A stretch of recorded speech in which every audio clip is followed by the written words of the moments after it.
Caim Burgess, com o rosto marcado pela desconfiança, entra no bar Horse and Jockey, um antro de criminosos.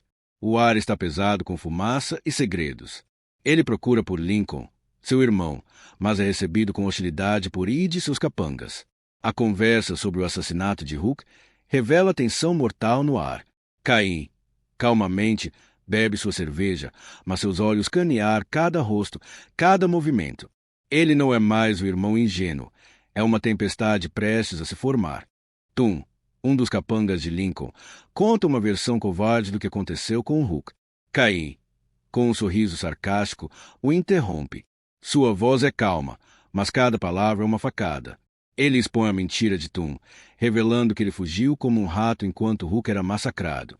A raiva de Tum é instantânea, mas é contida pela presença de Caim, que agora segura uma arma grande e pesada. O poder na sala mudou. Sob a mira da arma, Caim força Id a abrir uma caixa. Dentro, repousa a mão decepada de Hook, a tatuagem de uma peça de xadrez ainda visível. O silêncio no bar é aterrorizante. Caim usa a prova macabra para calar qualquer debate. Tum é um mentiroso e um covarde. Ele assume o controle do bar, fazendo de todos reféns. Sua vingança pessoal está apenas começando. A confusão atrai Lincoln. A entrada do chefão é carregada de autoridade, mas sua expressão muda para incredulidade quando vê Caim. O irmão pródigo retorna. Ele diz, com um misto de desprezo e curiosidade. A tensão entre os dois irmãos é palpável, uma corrente elétrica que corta o ar. 7 anos de ódio e traição estão prestes a explodir. Com todo sob seu poder, Caim começa a contar sua história. Ele descreve a prisão de Belmarsh não como uma correção, mas como um abatedouro humano. Ele fala das brigas constantes, das facadas, da dor incessante. Sua narrativa é um fluxo de consciência de sofrimento, pintando um quadro vívido do inferno que ele foi forçado a habitar.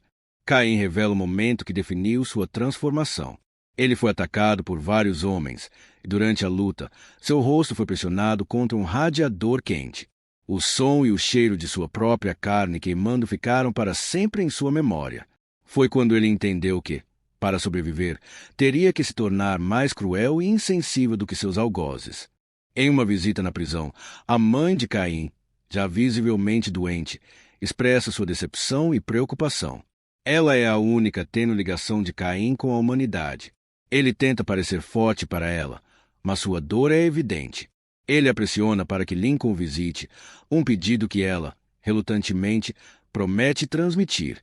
Após um ataque particularmente brutal, um de seus agressores, morrendo, sussurra a verdade. Lincoln colocou um preço de 20.000 libras por sua cabeça. A revelação é um terremoto na mente de Caim. A violência que ele sofreu não era aleatória. Era uma ordem de seu próprio sangue. A semente da vingança germina. A revelação da traição de Lincoln transformou a dor de Caim em algo novo, um ódio puro e combustível. Ele já não se escondia nos cantos da prisão. Agora caminhava pelos corredores como um predador, seus olhos queimando com fúria concentrada. Quando um grupo de detentos o cercou, Caim não recuou. Com movimentos calculados, ele lançou o líquido espesso que havia fabricado em segredo, seu napalm caseiro, e riscou o fósforo. As chamas laranjas dançaram em seus olhos enquanto os gritos dos homens ecoavam pelo corredor. O cheiro de carne queimada encheu o ar, mas Caim não pestanejou. Naquele inferno pessoal que ele criará, finalmente entenderá. Para sobreviver em Belmarsh, teria que se tornar mais temível que o próprio lugar. A cela de Caim cheirava a desfetante barato quando o guarda anunciou a visita. Sua mãe parecia ter encolhido desde o último encontro, seus olhos profundos carregando um peso que Caim nunca vira antes. Começo a quimioterapia na terça. Ela sussurrou através do vidro à prova de balas. As palavras ecoaram na cabeça de Caim como um golpe surdo. Ele pressionou a palma da mão contra o vidro frio, sentindo a distância infinita entre eles. Quando ela se foi, Caim ficou sozinho na sala de visitas vazia, a imagem de sua mãe frágil gravada em sua mente, mais uma dívida que ele cobraria de Lincoln. O dia da transferência chegou com uma chuva fina e constante. Caim sentiu o peso das algemas cortando seus pulsos enquanto era levado pelo corredor da prisão. Quando o guarda mais jovem distraiu-se para abrir o portão, Caim moveu-se como uma cobra, seus músculos, endurecidos por anos de lutas, reagindo por instinto. O som do osso quebrando contra a parede de concreto ecoou pelo espaço confinado. Sem hesitar, Caim pegou a arma do guarda inconsciente e correu para a liberdade, a chuva lavando sangue em seu rosto enquanto desaparecia nos becos de Londres. A fera estava solta, e sua toca era toda a cidade. De volta ao bar Horse and Jockey, Caim sentiu o poder da arma em suas mãos como uma extensão de sua vontade. Enquanto mantinha todos os reféns, sua mente viajou de volta à sala de interrogatórios, onde o detetive Evans tecerá suas mentiras com a precisão de uma aranha venenosa. Você nos entregou, Caim, o detetive dissera, seus olhos frios perfurando a alma do homem inocente. Agora, no bar, Caim usava essa mesma memória como arma, expondo cada fio da teia que prendeu por 7 anos. Sua voz era calma, mas cada palavra era uma faca girando no ar. Albert Mitchell, Pat Singles, Mabel Liddell. Os nomes saíam dos lábios de Caim como um mantra sagrado. Cada sílaba carregava o peso de uma vida destruída pelo esquema Cuco de Lincoln. Enquanto ele recitava a lista, parecia ver os rostos dessas pessoas projetados nas paredes sujas do bar, fantasmas que agora sussurravam em seus ouvidos, encorajando-a a continuar. Eles não eram mais estranhos. Eram seus companheiros de jornada, unidos pelo sofrimento que seu irmão causará. O estacionamento da boate cheirava a lixo e gasolina. Evans parecia ter envelhecido 20 anos desde seu tempo na polícia, seus olhos ainda carregando a mesma arrogância de outrora. De que buraco você saiu, Caim? Ele zombou, antes de puxar sua arma. Mas Caim já estava em movimento. Seus reflexos afiados por anos de sobrevivência transformaram o confronto em uma coreografia mortal. Quando Evans caiu no asfalto molhado, Caim sussurrou: "Isso é pela minha mãe", antes de desaparecer nas sombras, deixando para trás outro fantasma em sua esteira de vingança. O escritório de Stoke cheirava a couro caro e medo. O contador suava profusamente enquanto seus dedos trêmulos digitavam nos teclados. Caim observava impassível enquanto as contas de Lincoln eram drenadas, cada transferência bancária sendo um golpe simbólico no império de seu irmão. "Por favor", Stokes implorou, "ele vai me matar." Caim inclinou-se sobre a mesa, sua expiração quase um sibilo. "Ele vai ter que me encontrar primeiro." Quando o último centavo foi transferido, Caim deixou Stoke chorando no chão, um peão sacrificado no grande jogo de xadrez entre irmãos. Em um quarto de motel barato, com a chuva batendo na janela suja, Caim espalhou suas anotações sobre a cama manchada. Cada nome, cada valor, cada rosto destruído formava um padrão complexo, a geometria precisa da vingança. Seus dedos traçaram linhas imaginárias entre as vítimas, conectando pontos em um mapa moral que só ele podia ver.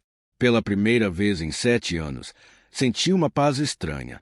O caos de sua vida finalmente adquiria forma e propósito. O ar no bar ficou pesado como chumbo.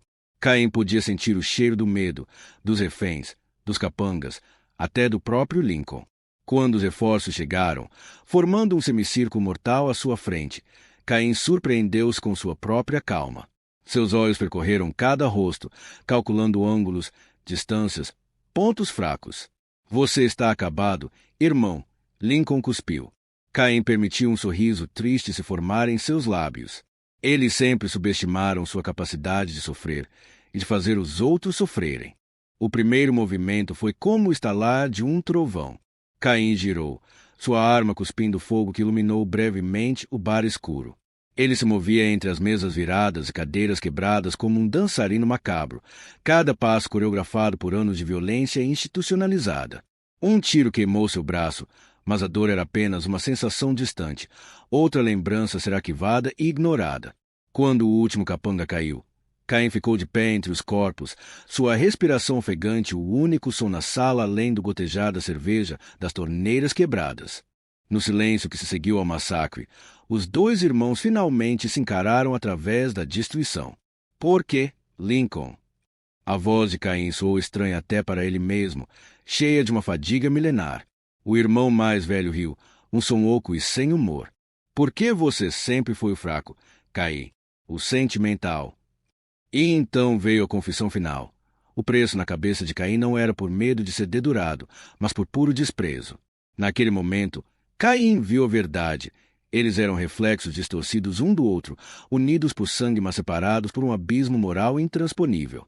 Caim abriu o tambor da arma com um clique que ecoou na sala silenciosa. Vazio. Você sempre subestimou todo mundo, Lincoln, ele disse calmamente. Achou que eu era burro o suficiente para entrar aqui sem um plano.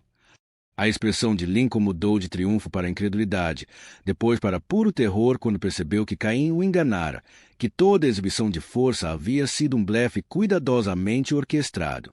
O poder, que sempre fora a moeda de Lincoln, mostrou-se uma ilusão. Quase carava ao confronto final. Não foi a troca de golpes coreografada que Caim imaginara. Foi algo mais íntimo, mais terrível, um abraço de irmãos que se transformou em estrangulamento. Enquanto suas mãos fechavam em torno do pescoço de Lincoln, Caim viu flashes de sua infância. 2 meninos correndo por campos verdes, rindo, inseparáveis. As lágrimas misturaram-se ao suor e ao sangue quando o corpo de Lincoln finalmente ficou imóvel. Não havia triunfo nesta vitória, apenas o vazio solene de um dever cumprido pontuguesca. A luz do amanhecer encontrou Caim em um cibercafé anônimo, seus dedos dançando sobre o teclado como um pianista executando sua peça final. Um por um, os nomes em sua lista foram marcados, suas dívidas simbolicamente quitadas. Quando a última transferência foi concluída, Caim levantou-se e caminhou em direção ao rio. A névoa matinal envolvia Londres como um véu, escondendo seus pecados e suas redenções. Ele não era um herói, sabia disso muito bem. Era apenas um homem que trocara uma prisão de concreto por uma de memórias, condenado a carregar o peso de seus fantasmas enquanto desaparecia na cidade que tanto lhe tirara, e agora, paradoxalmente, lhe oferecia refúgio. A vingança nunca foi tão épica.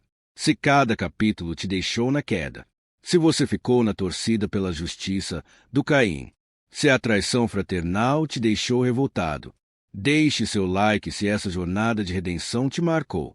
Cada like é um tapa na cara da injustiça.